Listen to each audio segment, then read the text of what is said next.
हाँ, so very good day to all of you. Welcome to doctor Nitin's academy. तो आज हम लोग क्या पढ़ने वाले हैं? आज हम लोग लास्ट लेक्चर का जो टॉपिक हम लोगों ने छोड़ा था जहाँ, आज उसी को कंटिन्यू करेंगे हम। और आज हम लोग इस चैप्टर में जो एक्चुअल चीज़ जो हम पढ़ने आए हैं, मतलब जो मेन चीज़ जिसके बारे में हमको डिस्कशन करना है, आज हम वो लोग डिटेल में डिस्कस करेंगे। ठीक है, तो स्टार्ट करते हैं टॉपिक। क्या पढ़ रहे हैं हम लोग? चैप्टर 1 पढ़ रहे हैं जिसका नाम है केमिकल रिएक्शंस एंड इक्वेशंस। और लास्ट लेक्चर में हम लोगों ने, लेक्चर 1 में हम लोगों ने एक बेसिक इंट्रोडक्शन का आइडिया लिया था, जहां हमने मैटर क्या होता है, मैटर में क्या क्या चेंजेस डेवलप होते हैं, उनके बारे में थोड़ी नॉलेज ली थी। फिजिकल चेंजेस, केमिकल चेंजेस, ये सब हम लोगों ने पढ़ा था। आज हम लोग जो है इस चैप्टर का एक्चुअल जो पार्ट है, जो फर्स्ट पार्ट है इस चैप्टर का, वो शुरू करने वाले हैं। और वो है क्या? Chemical reactions. तो मैं हेडिंग डाल रहा हूँ आज की सबसे पहली हेडिंग, सबसे टॉप में मैं हेडिंग लिख रहा हूँ क्या? Chemical reactions. केमिकल रिएक्शन क्या होती है? Chemical reaction. चलो इससे शुरू करते हैं।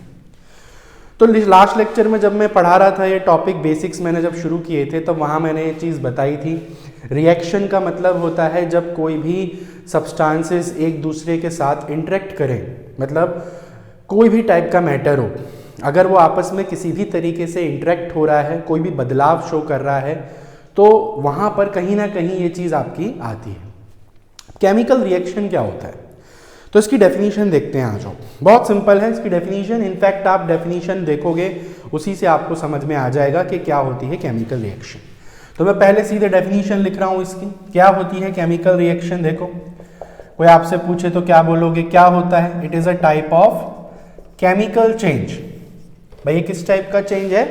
एक टाइप का केमिकल चेंज है। It is a type of chemical change in which, जिसमें क्या होता है? It is a type of chemical change in which one or more substances, ध्यान देना, जिसमें क्या होता है?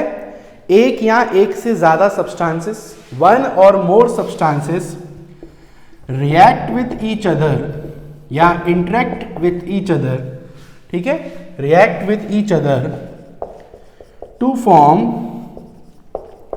new substances, to form new substances. ध्यान से देखना क्या है डेफिनेशन। बहुत ही सिंपल डेफिनेशन है, आपको देख के ही समझ में आ जाएगा कि क्या बोलना चाह रहे हैं यहाँ पे। क्या होता है सबसे पहले केमिकल रिएक्शन? ये एक टाइप का क्या होता है? केमिकल चेंज होता है। अब केमिकल चेंजेस के बारे में हम लास्ट लेक्चर में पढ़े थे। क्या होता है केमिकल चेंज?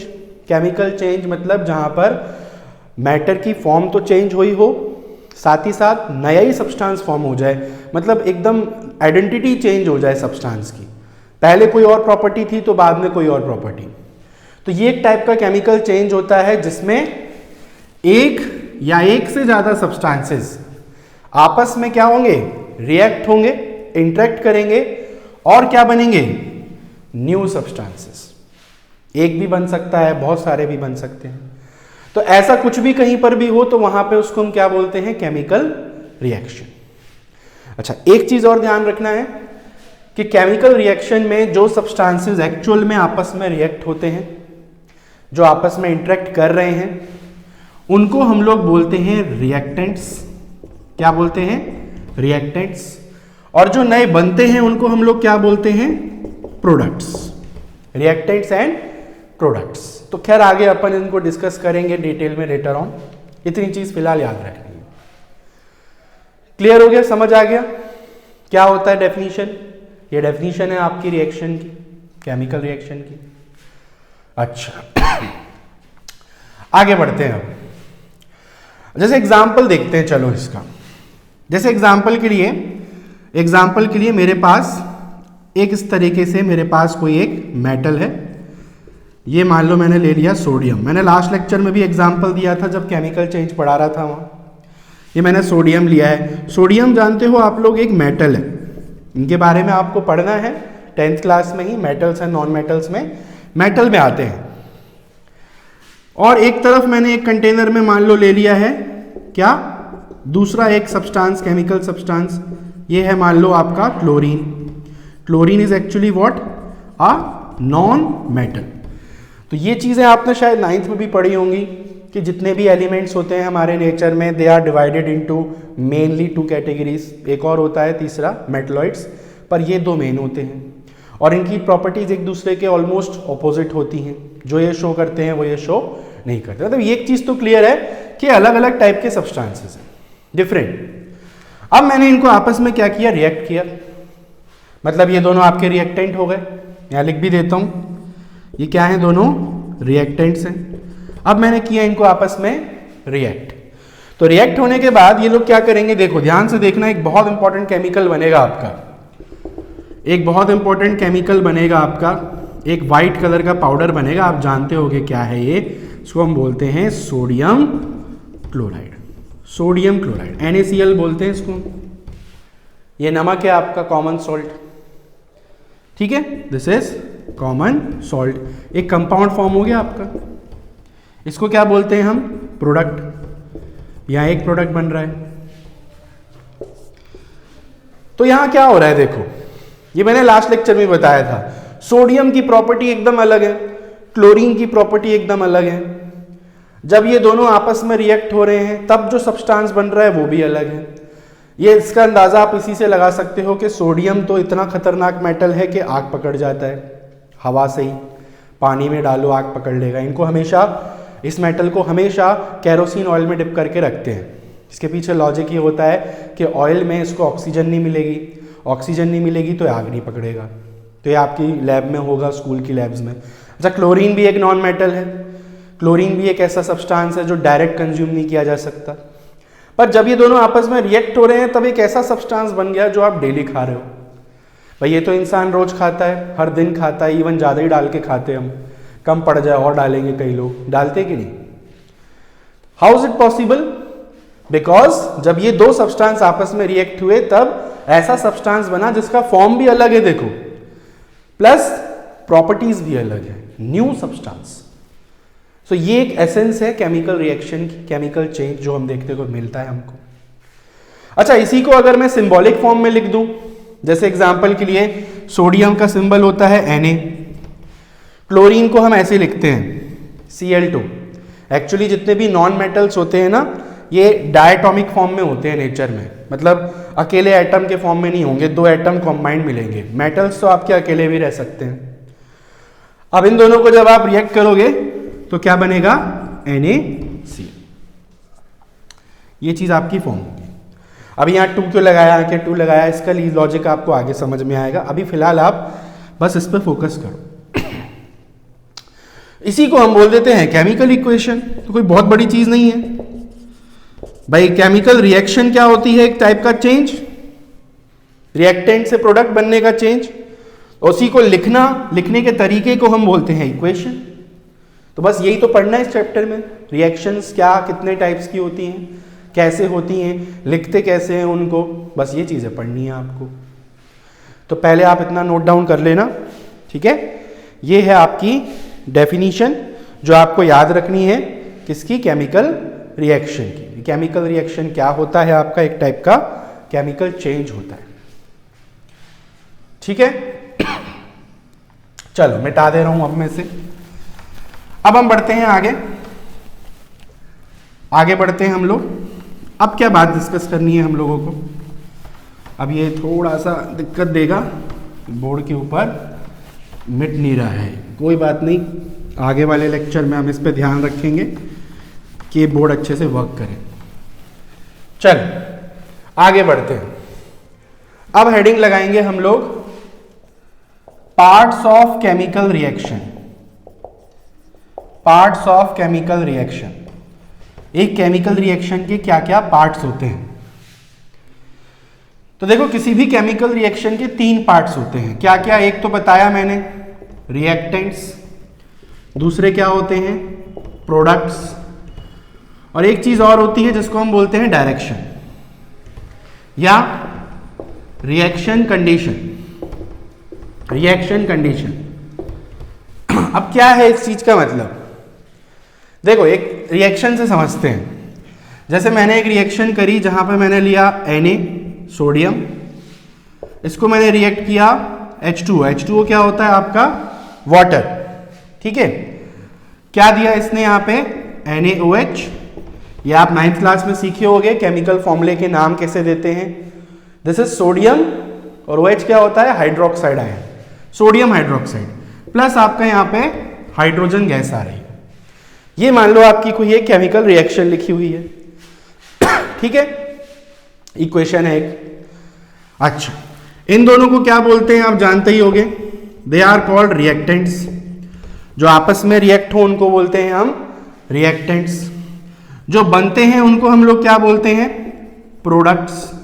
जो बनते हैं उनको हम क्या बोलते हैं, प्रोडक्ट्स, ठीक है। तो मेन तो यही दो पार्ट होते हैं आपके रिएक्शन के। देखो सबसे पहला पार्ट क्या होता है किसी भी रिएक्शन का, रिएक्टेंट या रिएक्टेंट्स। ऐसे क्या होते हैं रिएक्टेंट्स, आपसे कोई पूछे व्हाट इज अ रिएक्टेंट, वो सब्सटेंसेस जिनमें केमिकल चेंज हो रहा है, ठीक है।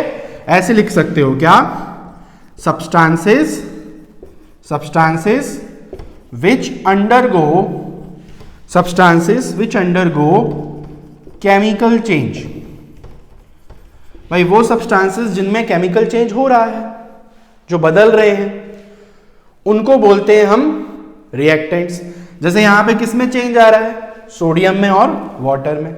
इससे पहले जो रिएक्शन लिखी थी उसमें किसमें चेंज आ रहा था, सोडियम में और क्लोरीन में।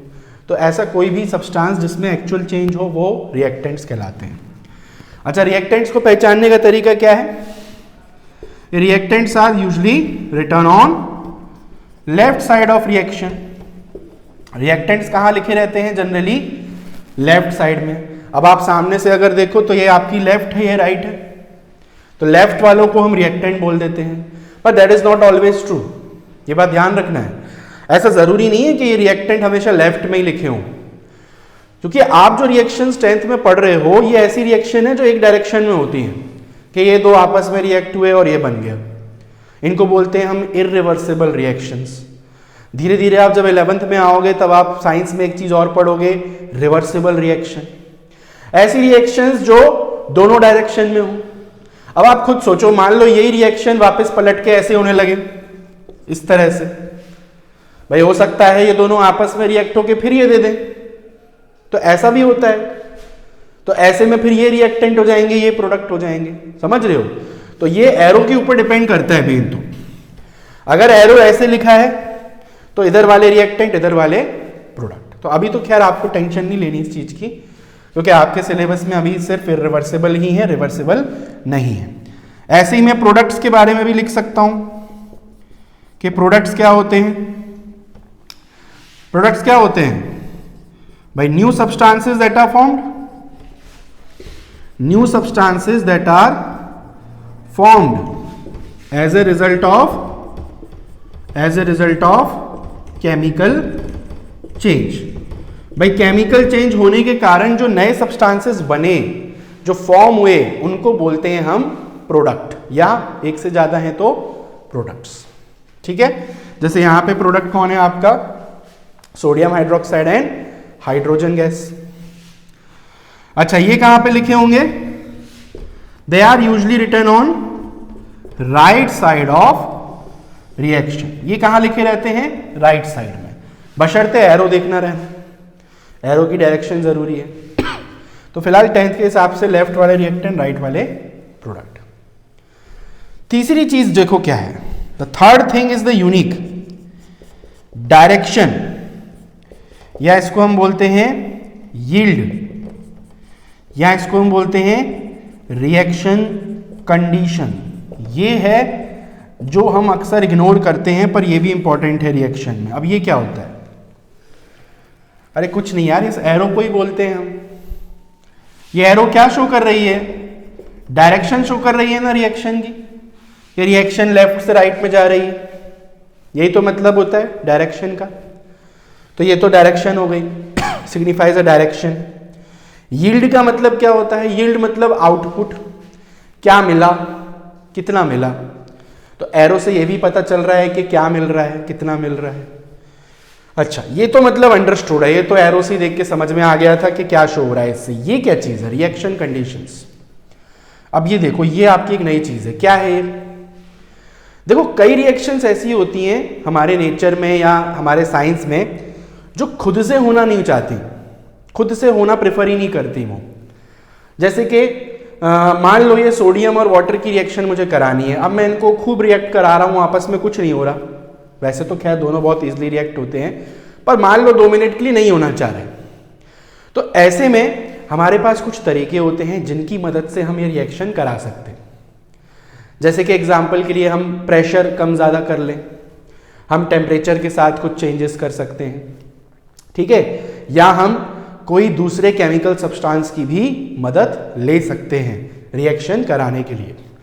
तो ऐसे सब्सटेंसेस या ऐसी चीज़ें जो किसी भी रिएक्शन को करने में मदद करें वो कहलाती हैं रिएक्शन की conditions.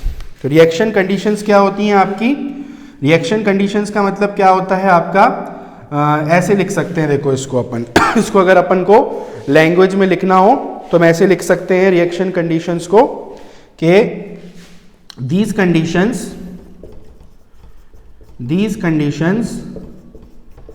helps in conducting a chemical reaction in a specific direction। ठीक है, क्या होती है रिएक्शन कंडीशन? एक कंडीशंस होती हैं जो केमिकल रिएक्शंस को कंडक्ट करने में, कंप्लीट करने में मदद करती हैं किसी पर्टिकुलर स्पेसिफिक डायरेक्शन। जैसे इस डायरेक्शन में, जैसे मान लो मैंने बोला कि ये पर्टिकुलर रिएक्शन हो रही है 373 केल्विन क्या टेम्परेचर पे, तो ये इस रिएक्शन की कंडीशन हुई। जब तक इतना टेम्परेचर नहीं होगा तब तक ये आपस में रिएक्ट नहीं होंगे। जैसे मैंने बोला कि ये रिएक्शन जो है ये हो रही है मान लो 300 ATM। ATM होता है प्रेशर की यूनिट, एटमॉस्फेरिक प्रेशर। मतलब जब तक इतना प्रेशर क्रिएट नहीं कर दूंगा तब तक ये आपस में रिएक्ट नहीं होंगे, ये चीज। ठीक है, तो मैं यहां पे लिख देता हूं क्या क्या रिएक्शन कंडीशंस होती हैं आपकी। जैसे कि एक होता है टेम्परेचर, ठीक है, एक होता है आपका प्रेशर, बहुत सारी होती है प्रेशर। अच्छा, लाइट भी होती है, जैसे कि सनलाइट एक बहुत फेमस प्रोसेस है आपकी बायोलॉजी की, जो सनलाइट की प्रेजेंस में होती है। क्या होती है? फोटोसिंथेसिस। फोटोसिंथेसिस आप जानते हो, प्लांट्स करते हैं अपना फूड बनाने के लिए, जो कि सनलाइट के कारण होती है। तो सनलाइट एक क्या हुई? कंडीशन हुई। अच्छा, वो फोटोसिंथेसिस की प्रोसेस कहाँ होती है? क्लोरोफिल में। तो chlorophyll is also a reaction condition. अच्छा, एक और होते हैं सब्सटेंसेस जिनको हम बोलते हैं कैटलिस्ट। ये एक और नई चीज है। कैटलिस्ट क्या होता है? मैंने क्या बोला या तो टेम्परेचर चेंज करके देख लो, या प्रेशर कम ज्यादा करके देख लो, या अगर आपको ये सब से नहीं आराम मिल रहा है या ये सब से रिएक्शन नहीं हो रही है तो आप कोई नया ही सब्सटेंस यूज कर सकते हो। ऐसे सब्सटेंसेस जो बिना किसी रिएक्शन में इंटरफेयर किए, ध्यान देना, ऐसे सब्सटेंसेस जो रिएक्शन में बिना इंटरफेयर किए उस रिएक्शन को सिर्फ कराने में मदद करें, those are called catalyst. Catalyst क्या होते हैं? substances which helps in conducting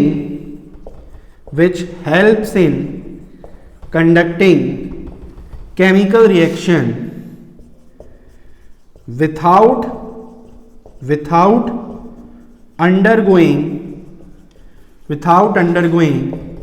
change in itself। ये लिखा दिख रहा है ना नीचे से? कटा तो नहीं है कहीं? हाँ, दिख रहा है क्लियर?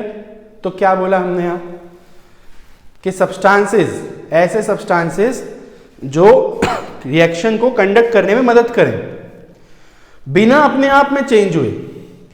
मतलब ऐसा नहीं है कि कूद के खुद उसमें आ गए, खुद उसमें कूद गए, बोले हम भी रिएक्शन करेंगे, नहीं, तो फिर फायदा ही नहीं। किसी की मदद लेने आए आप, उसने अपना प्रॉफिट ले लिया, ऐसा नहीं होता। जैसे एग्जाम्पल के लिए देखो, अभी आप लोग पढ़ाई कर रहे हो, यूट्यूब के लेक्चर्स देख रहे हो, या किसी कोचिंग में जा रहे हो, या स्कूल में पढ़ रहे हो, टीचर से पढ़ रहे हो, तो ये जितने भी टीचर्स हैं जो आपको पढ़ा रहे हैं, ये क्या है? कैटलिस्ट ही तो हैं।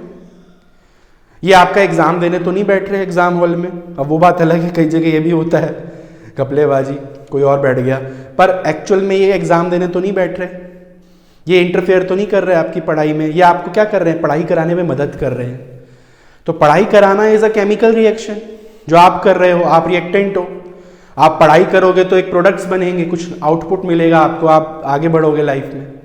और आपको इसको कराने में मदद कौन कर रहा है, टीचर। अब भाई पढ़ाई अपने आप से तो हो नहीं जाती, कोई अपने आप से किताब उठा के पढ़ता तो नहीं है, तो उसको कराने में हम मदद कर रहे हैं आपकी, ठीक है। तो वी आर कैटलिस्ट, तो ये चीज़ ध्यान रखना।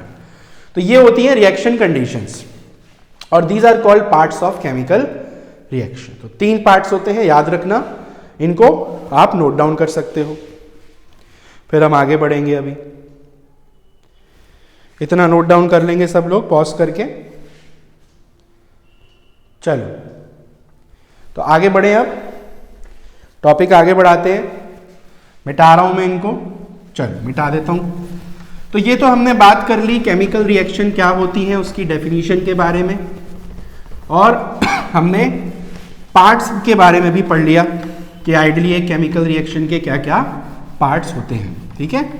इसमें ये जो लास्ट में लिखा आया था ये बहुत इंपॉर्टेंट है, रिएक्शन कंडीशन, ध्यान रखना है इनके बारे में। अभी आपको इतना पढ़ना नहीं है, अभी आपको इतना ध्यान नहीं देना है कि कैटलिस्ट क्या है। अभी कैटलिस्ट के बारे में आप 11th क्लास में केमिस्ट्री अगर आप ऑप्ट करोगे, साइंस ऑप्ट करोगे 11th में, तो आपको अच्छे से पढ़ने मिलेगा।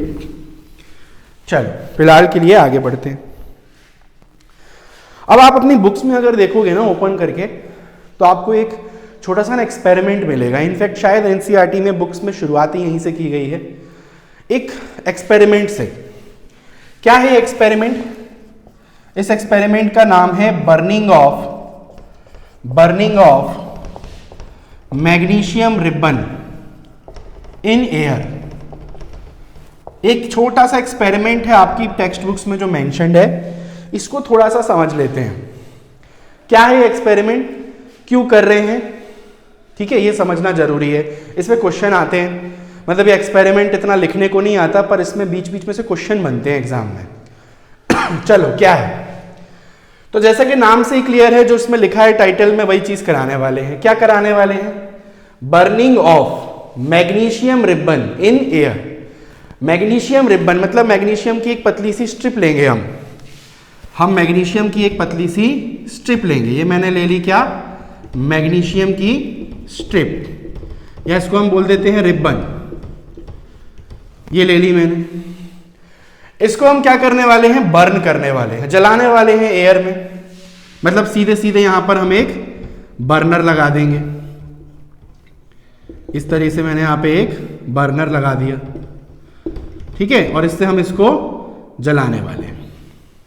आप बोलोगे इसमें क्या नई चीज मिलेगी, क्या समझ में आएगा इससे, क्यों करना चाह रहे हैं हम ये एक्सपेरिमेंट? ये पर्पस जानने के लिए हम इसको पढ़ रहे हैं। देखो ये एक्सपेरिमेंट हम सिर्फ एक ही पर्पस से कर रहे हैं, और वो पर्पस ये है कि रिएक्शंस को पहचानोगे कैसे। अब कैसे प्रूफ करोगे कि कोई चीज अगर हो रही है तो उसमें केमिकल चेंज हो रहा है कि फिजिकल चेंज? भाई जब मैग्नीशियम रिबन को आप जलाओगे तो आप देखना अभी कुछ चेंजेस आएंगे। हाउ कैन यू टेल कि that physical change, that is a physical change और अ केमिकल चेंज? तो प्रूफ कैसे करेंगे कि केमिकल रिएक्शन एक्चुअल में होती है कि नहीं होती है? उसके लिए एक्सपेरिमेंट है। अब देखो क्या है एक्सपेरिमेंट, मैं स्टेप्स लिखा देता हूं शॉर्ट में, हालांकि आपको इसको रटना नहीं है, समझ के पढ़ो आप। सबसे पहले हमको क्या करना है, एक मैग्नीशियम का रिबन लेना है। टेक अ मैग्नीशियम रिबन, छोटा सा एक मैग्नीशियम का रिबन लेना है, and clean it with sand paper. और उसको आपको थोड़ा सा साफ कर देना है सैंड पेपर से। सैंड पेपर आप जानते हो क्या होता है, एक ब्राउन कलर का एक आता है पेपर होता है, रफ होता है एकदम। पेंट्स वाले जो पेंट करते हैं वो लोग यूज करते हैं, बहुत मंगवाते हैं अपने साथ, घिसते हैं दीवार को उससे।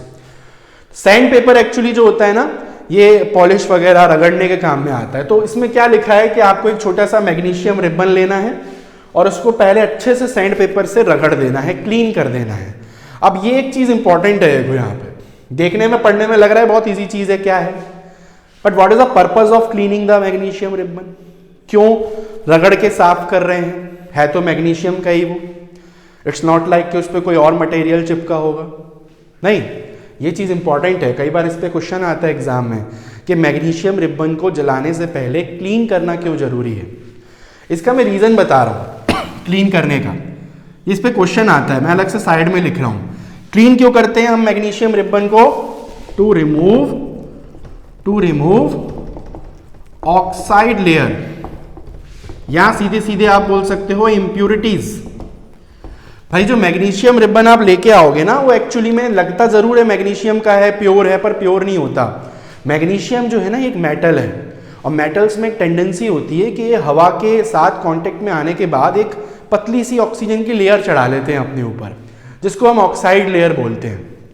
ये लेयर ना एक्सपेरिमेंट्स के साथ इंटरफेयर करने वाली है, तो इसलिए हम एकदम क्लीन रखते हैं, उसको निकाल देते हैं, और ये बहुत सिंपल रहती है, कई मेटल्स में ऐसे ही रिमूव हो जाती है क्लीन करने से। That's why we are cleaning the magnesium ribbon. अब आपको क्या करना है? जला देना है इसको। Burn the magnesium ribbon with the help of burner, मतलब सीधी सीधी भाषा में जला दो। अब जलाओगे कैसे भाई? पकड़ लो चिमटी से, टोंग्स बोलते हैं अपन, उनसे पकड़ लो आप, ठीक है, और जला दो। अच्छा, अब यहां से देखो आपकी चीज आएगी मेन। क्या होगा जलाने पे? What will happen on burning the magnesium ribbon? एक बार आपने उसको जलाया तो क्या देखने को मिलेगा?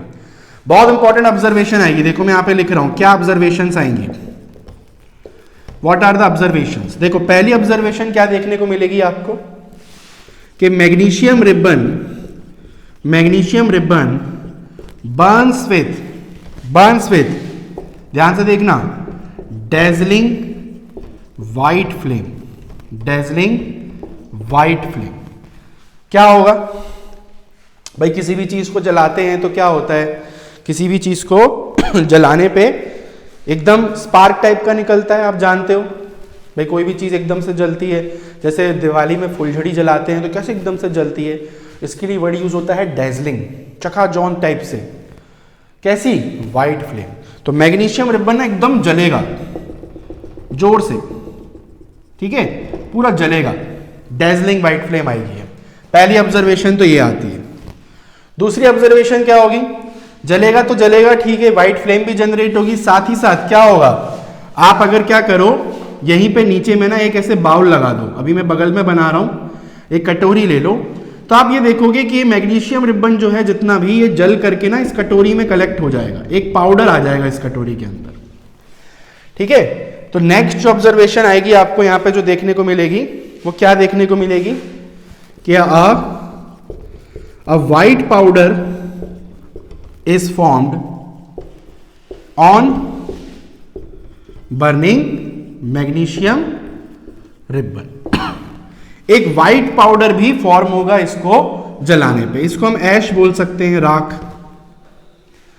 तो ध्यान दो, दो ऑब्जर्वेशंस होंगी। सबसे पहले तो वो रिबन जलेगा एक डेजलिंग व्हाइट फ्लेम से, ये वर्ड याद रखना, डेजलिंग व्हाइट फ्लेम, अभी बताऊंगा, इस पे क्वेश्चन आते हैं। और साथ ही साथ एक सफेद कलर का एक पाउडर जो है वो झड़ के मिलेगा बाउल में। अब इससे हमने क्या कंक्लूजन ड्रॉ किया? अब मैंने आपसे पूछा, बताओ भाई यहां क्या चीज हो रही है? फिजिकल चेंज हो रहा है कि केमिकल? देखो फॉर्म तो चेंज हो रही है ना मैटर की। जो रिबन पहले आपका एक सॉलिड फॉर्म में था, अभी भी खैर सॉलिड में ही है जलने के बाद भी, बट फॉर्म चेंज हुई ना। पहले ऐसे पट्टी थी, उसकी स्ट्रिप थी, अब वो पाउडर फॉर्म में आ गया, फॉर्म चेंज हुई, शेप चेंज हुआ उसका। पर ये क्या फिजिकल में आएगा कि केमिकल में? क्योंकि ये तो दोनों में होता है, फॉर्म तो दोनों में चेंज होती है। तो क्या हुआ, लोगों ने इस व्हाइट पाउडर को स्टडी किया, साइंटिस्टों ने जलाने के बाद ये व्हाइट पाउडर को देखा कि भाई देखते हैं है क्या। तो एक्सपेक्टेशन यही थी कि भाई इसको जला रहे हो तो उसी का पाउडर होगा मैग्नीशियम का, पर ऐसा नहीं हुआ। क्या कंक्लूजन में हमने देखा, लिख रहा हूं यहां, the white powder formed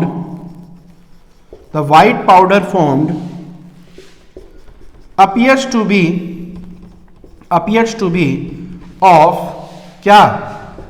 magnesium oxide. Magnesium oxide होती है MgO। क्या देखा कि जो व्हाइट पाउडर बना वो एक्चुअल में क्या था? मैग्नीशियम ऑक्साइड था, MgO। अब भाई मैग्नीशियम और मैग्नीशियम ऑक्साइड में अंतर तो होगा भाई, इसमें Mg के साथ O लगा है तो डेफिनेटली अलग सब्सटेंस है। तो क्या कंक्लूजन हुआ कि since new substance is formed, भाई सिंस न्यू सब्सटेंस बन रहा है तो मतलब इट प्रूव्स कि ये क्या हो रहा है यहां, chemical change. Since new substance is formed, it signifies that a chemical change is taking place. तो ये शो कर रहा है कि भाई ये केमिकल चेंज हो रहा है. ठीक है, तो ये चीज आपको ध्यान रखनी है. तो यहां देखो एक्चुअल में हो क्या रहा है, हमने जब मैग्नीशियम रिबन को जलाया तो जलने पे वो किससे रिएक्ट किया, ऑक्सीजन से हवा में. भाई कोई भी चीज जलती है तो ऑक्सीजन के संपर्क में आके ही जलती है, और इन दोनों ने जल के क्या बना लिया, MgO. यहां 2 लगा रहा हूं मैं, यहां 2 लगा रहा हूं. ये 2 का मतलब क्या होता है बता दे रहा हूं. ये 2 इधर मैंने क्यों लगाया, एक्चुअल में रिएक्शन के दोनों तरफ जो एटम्स है ना वो बराबर होने चाहिए. जैसे यहां O2 थे तो मैंने यहां 2 लगा दिया तो O2 हो गए. अब यहां 2 लगाने से Mg भी 2 हो गए, तो इसलिए यहां भी 2 लगाया. इसको हम पढ़ेंगे आगे, इसको हम बोलते हैं बैलेंसिंग, बैलेंस करना केमिकल इक्वेशन को. तो ये अपन सीखेंगे आगे, अभी तो फिलहाल अपन थ्योरी पढ़ रहे हैं थोड़ा. तो इससे प्रूफ हुआ ना कि केमिकल चेंज हुआ यहां पे. तो ये चीज आपको एक्सपेरिमेंट थोड़ा सा ध्यान रखना है. अब आप बोलोगे इसमें क्वेश्चन क्या आते हैं, इसमें क्वेश्चन ऐसे आते हैं जैसे कि आपको बोल देंगे कि केमिकल सब्सटेंस X, ऐसे करके बोल दिया. जैसे देखो मैं एक क्वेश्चन बना रहा हूं अपने से, हालांकि क्वेश्चन आता है. क्वेश्चन है a chemical substance X, a chemical substance X means पता नहीं, बताया नहीं आपको क्या है. A chemical substance X on burning produces